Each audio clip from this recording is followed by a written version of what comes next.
Oh yeah, so I've had 2 rebuilds since '98. Both times the coolant seals ended up coming Oh, hey, out. does this So have an LS in it? What? Does it?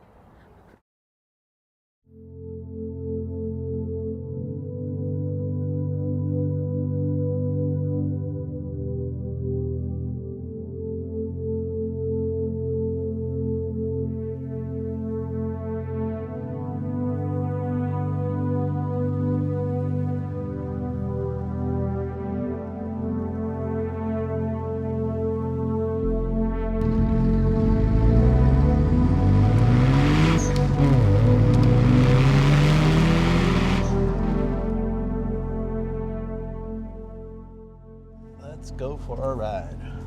Let's go for a ride, Chris. I'm very excited to go for a ride in this car. So you bought this car how long ago? 1998.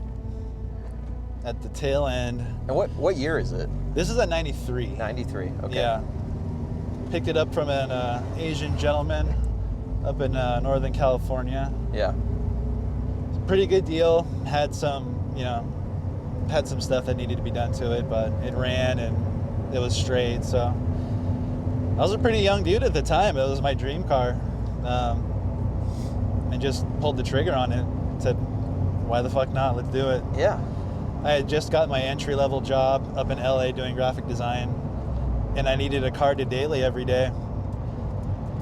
Poor choice of a car. I was going to say, daily. dailying this in LA was probably not a lot of fun. No, I put some miles on it too, which was, not good, but What do you have awesome on it now? back then. 92? Yeah, That's awesome. still pretty low mileage, but Yeah.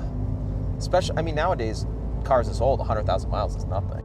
Mostly stock for your, like, the start of your kind of ownership, or, I mean, what was the goal originally? So, young kid, right? Yeah. I barely had enough to get this car. No money left over to put any mods into it. So I drove it around for quite a while just the way it was.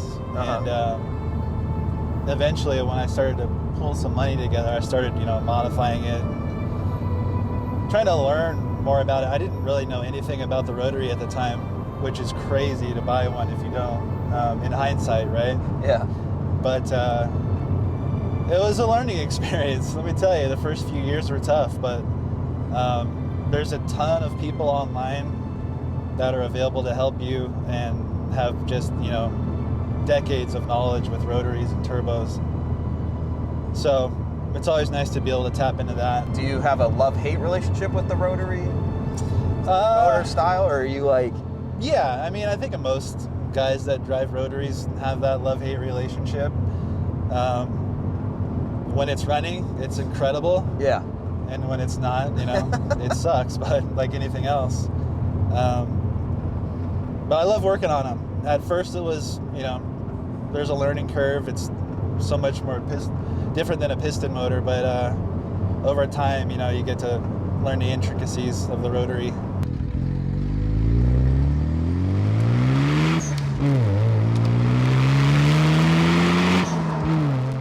Is it that they're complex to understand, or just so different that there's really just no... They're actually really simple. Okay. So much Interesting. More simple than your average piston motor with less moving parts. Really? Oh yeah. I just call it a pancake. You're basically just putting, a housing, a rotor, and you're stacking them up, and with an E-shaft in the middle. There's not really a lot going on with it. Take care of all the seals, make sure they're all seated right. All the torsion's up to spec, and hope for the best. Is it, from a power standpoint or torque standpoint, is it better or worse than a typical cylinder motor? Same? So you're not going to get the torque of like a V8, obviously. Yeah. But okay. The way you get your power out of these things is revving them out. You have a really high power band at the top end. So once you start, once you pass 4,000 RPMs, it's just a rocket ship. Super fun to drive. Still got the twin turbo setup, so there's a ton of low end boost. How much low end boost? So the first turbo comes on around 3,000 RPMs. Uh-huh. You get about 12 pounds of boost. And then once the secondary kicks in, you're getting that double flow. Gotcha. Okay. I'm still running about 12 pounds. I'll run 14 if I want to really crank it up, but that's the most I'll run on this car. Yeah. Come on. Give me some.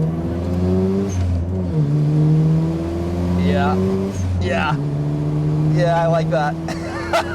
Holy shit, dude. Oh yeah. Oh, that's fun. It's smooth. Yeah, it's got a long power band, so it's super smooth up to 9,000 RPMs. Definitely put a smile on your face driving this car. Yeah, 100%. So there's not a lot of power in this thing. It's basically a ton of bolt-ons. All the ports are stock. I was gonna say, so it's a stock motor? Yeah. The drivetrain, we have a stock ported 13B REW with the stock sequential twin turbos, which goes into a JDM spec transmission that has a slightly different gear ratio than the American spec. And finally, that goes into a RX-7 differential, which changes the final gear to be shorter, which gives me more acceleration, but less speed on the top end. We have the creme de la creme of Anki wheels. Yeah, these things are sweet. They're 18 by 10.5, 22 offset. And your lug nuts are tight, right? Dude, my lug nuts are fucking tight. They ain't coming off ever, dude. They're probably over torqued. They look pretty tight. But this, so just to make sure, I just wanted to make sure because on our way here, my commuter car over there, really weird clicking noise. We diagnosed as a CV joint, but it turns out I'm missing a lug nut and all the other ones were finger tight for some reason. So that's... Now, I just want to make sure, PSA, check your lug nuts. I'm able to run 340 horsepower, which is plenty enough in this car for me, at least. Yeah. It's super fun to drive that way. It used to have at one point 450, and which was awesome. It was a ton of fun. The drivability wasn't as good. Reliability kind of goes down. Right. Especially with the stock twins running 14 pounds of boost. Was it hard to keep the thing even straight with that much in it too, or was it? Oh yeah, it hooks up pretty good. I got meaty tires on the back, but I can definitely spin them out if I want them. I like how big your front tires are too on this. Like that's kind of unique to me, or at least maybe just because I'm used to typically a lot of guys do the staggered setup, but I wanted to do a square setup, like a really beefy, get a really good size wide tire on there on front and back. That's kind of how I've run it for years. I'm used to the predictability of it. Okay. I run 285s front and back, so I got a ton of meat on these things. Yeah, wrapped on a 10.5 rim. That's a lot. 285s? Yeah, for the little Japanese cars. That's a lot. That's a ton of grip. Yeah. Seriously. So how many variations has it gone through? Because this particular car? Because you've torn this thing Yeah, there's apart, a few iterations. Right? So it came brilliant black, bone stock, drove it around like that for a long time. Then kind of did the BPU plus thing for a couple of years, and then ended up just going nuts and going single turbo and doing all this other stuff, bigger injectors and power FC. And were you still dailying the car at that point, or no, was it... at this point I was garage queening this car. Yeah, taking it out on weekends, cruises and stuff like that. I think that's cool that you did both though. Like you daily drove it, but then not to the point where, because back then these cars weren't crazy value, so you could have just kept dailying it until the thing was toast and needed a full rebuild. Yeah. Whereas like you dailied it, but then also, right as they start to come up in value and become more desirable, you kind of garage queen it. You still drive it a lot though. I see you every other weekend. I only drive it a lot because I live so far away from Boise. Yeah. What's made you just stick with this car for so long? It's a great question. I probably should have sold this thing 3 or 4 times, when I needed money and stuff, but thankfully I've had some really good friends growing up to help me out with this thing. And shout out to Automedic in San Clemente, Oscar Ortiz. He basically taught me everything I know about this car. Really? So yeah, I put him on a big pedestal because Not only does he own his own shop and do really well, he's a great family man. He's just a good dude, and I really appreciate everything that he's taught me over the years. That's awesome. And now I can say that I work on my own cars and shit because of him. That's cool. Yeah, super good dude. Did he help kind of build the, not even just like knowing what to work on, but just the confidence up to be able to do it too? And Absolutely. These things can be daunting if you don't know what you're doing. really overwhelming once you get into them. Yes, and well, once you do get into them, it's like most things, you know, it's not rocket science. Right. You figure out how to do and how to make it work. Good question to ask a Rotary guy is, how long have you owned it and how long has it run? Okay, how long have you owned it and how long has it run? So I've owned this thing for 26 years and it's probably ran about 15 of those years. That many years down? Yeah. There was a point where I got super sick, like right in my prime, like 28, 30. Holy shit. And I was in the hospital for a couple of years. Oh my and God. I had to put this thing in. A buddy of mine thankfully took it in and stored it for me. I didn't have to pay for it. And so when COVID came around, I just got right back into it and said, I'm just going to build this thing back up from the ground up, and took everything apart. And here it is. What are 3 things you love about it and 3 things you hate about it? I mean, it's timeless, right? This car, you could probably do some things to it and still sell it as a 2024. Yeah. Timeless, like I said, it's at this point easy for me to work on, familiar. I mean, what I hate about it is probably every other 30-year-old car, right? You fix one thing, you break another thing. You touch a piece of plastic, it shatters in your hands or something. It's ridiculous. Doubled in, was this a bitch to get in here, or was it No, it like, do they wasn't make too a... There's a kit that I forget which company makes it, one of the bigger ones, but What's your engine management system? so I run a Power FC, and this particular software here was built by a guy in Korea. I forget his name, but works awesome. It hooks into a Bluetooth module, which reads your Power FC stats on the fly, and it's super accurate because the commander that comes with the Power FC is fucking ugly as shit. And they've never upgraded it or done anything to it because everyone's using a Outtakes at this point. So this guy developed this thing. It's so much better. Yeah, that thing's sweet. If somebody was going to buy one of these, what would you tell them? Don't. Okay, they've still decided to go buy it. If you want to own this car, you need to either have 2 things, one of 2 things, or both. You need to have money if you're not going to work on it yourself. Fair. These things are going to cost you a ton of money if you're not going to be willing to get in there and find boost leaks, replace plastics that are broken, you know, typical stuff like that. Yep. If you don't have money, learn how to work on the car. And that's it. Hit you up on Instagram? Yeah. I don't charge that much. Yeah.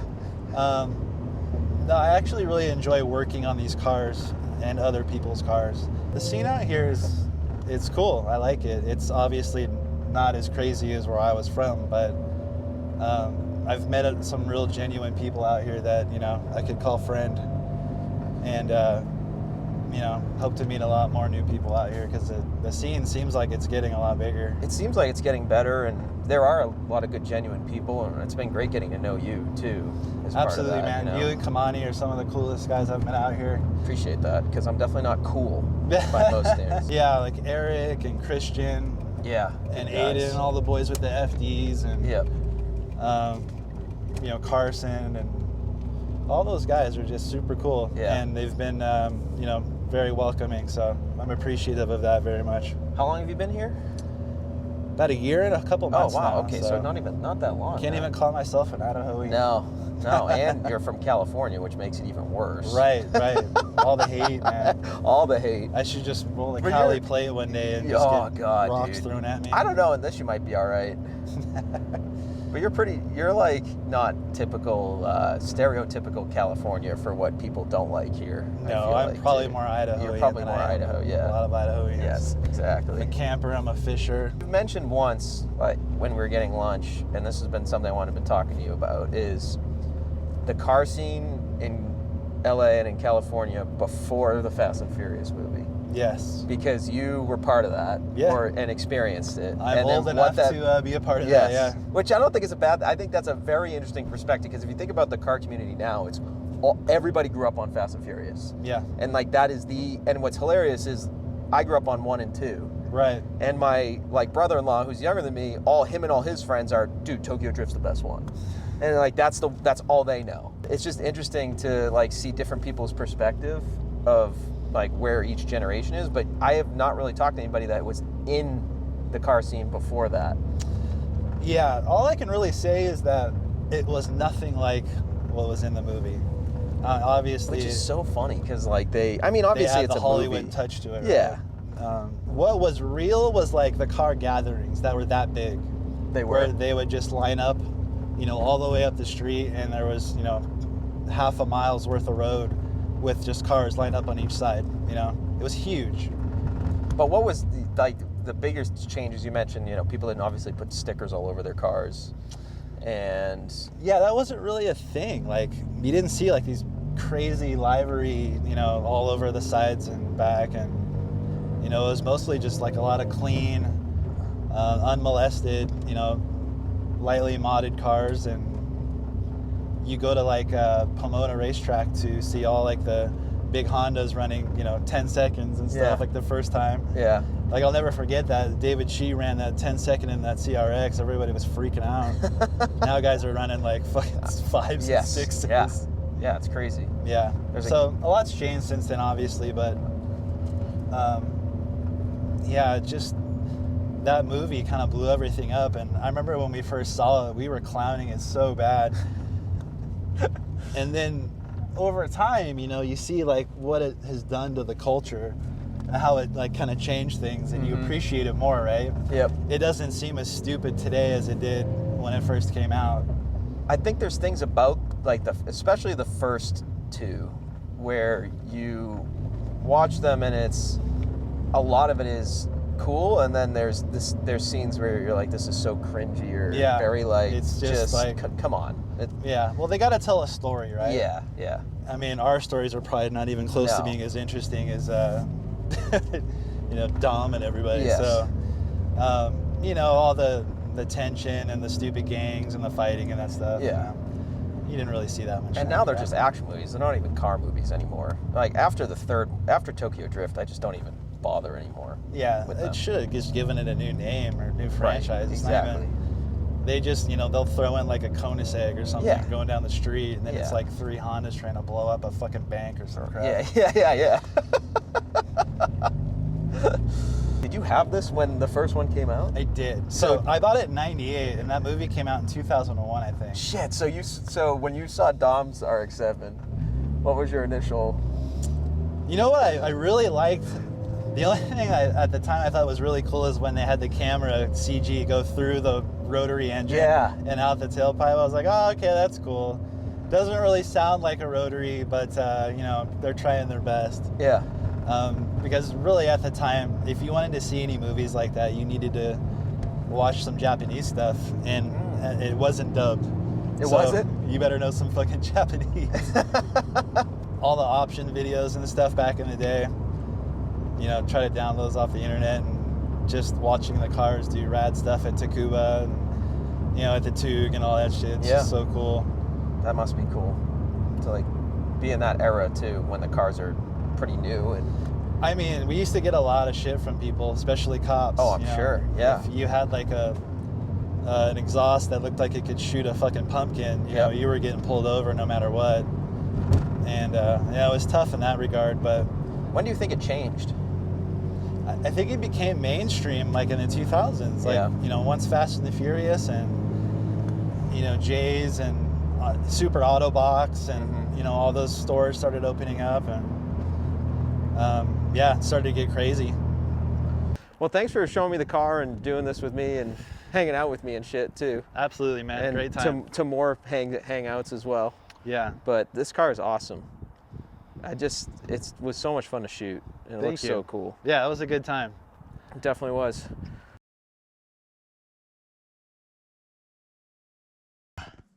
It's really, really cold. I'm sitting in the car. Tyler, if you find this, you have to edit this and watch the whole thing. So. Worse. Apple can suck it. Can you say that clearly again into the microphone? Apple can suck it.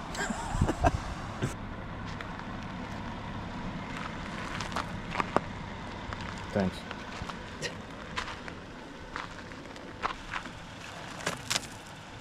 Nice. This is that car.